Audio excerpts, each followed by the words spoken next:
Und ich möchte nun sprechen mit dem Geschäftsführer von INSA. Hermann Binkert ist mir zugeschaltet. Vielen herzlichen Dank für Ihre Zeit. Sehr gerne. Im politischen Deutschland ist viel los. Ich würde gerne hier in Berlin beginnen, und zwar mit dem Skandal um den Politiker Gelbhaar. Ist das ein Problem für die Grünen im aktuellen Wahlkampf? Ja.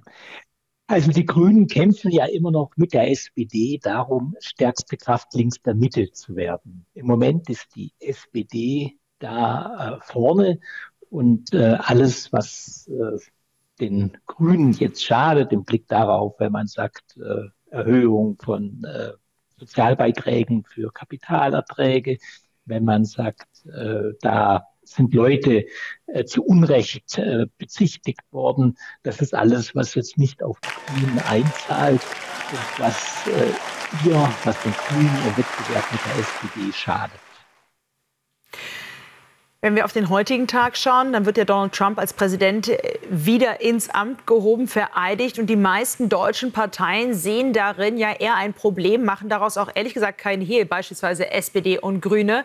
Gleichzeitig betont man ja aber, dass die USA ein wichtiger Partner bleiben. Wie passt das zusammen und wie nehmen die Deutschen das auch auf, wenn man jetzt so scharf Donald Trump kritisiert? Also die Stimmung der Deutschen war mehrheitlich immer kritisch zu Trump. Wir hatten vor 8 Jahren, als wir die gefragt haben, wenn die Deutschen den amerikanischen Präsidenten wählen könnten, da waren vor 8 Jahren nur 4% der Deutschen für Donald Trump. Vor der letzten US-Wahl waren es 16% der Deutschen, die Donald Trump gewählt hätten. Und wenn wir jetzt fragen, ob die Deutschen denken, dass es eine erfolgreiche Präsidentschaft wird, dann ist immerhin jeder Vierte der Meinung. Aber immerhin noch weiter eine Mehrheit der Deutschen ist nach wie vor skeptisch zu Trump. Aber die Skepsis hat sich verringert im Vergleich zu den letzten Jahren. Die Union ist ja doch relativ nah dran an Donald Trump. Heute werden wir da auch einen Vertreter in Washington sehen. Bei den eigenen Werten, da muss man ja wirklich mittlerweile auch schon fast Angst bekommen im Lager Merz. Man ist jetzt unter die 30% gefallen. Was macht Friedrich Merz falsch? Also die Union bleibt ja mit großem Abstand die stärkste politische Kraft in Deutschland.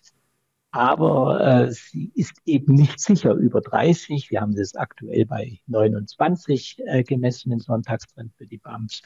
Und das liegt natürlich auch ein Stück weit daran, an dem Ziel, was man sich setzt. Also, dass man stärkste Kraft wird, das ist ziemlich sicher. Ganz herzlichen Dank. Dass man alleine die absolute Mehrheit der Mandate. Entschuldigen Sie, sprechen Sie gerne weiter. Ja, dass man die absolute Mehrheit der Mandate bekommt, das ist relativ unwahrscheinlich.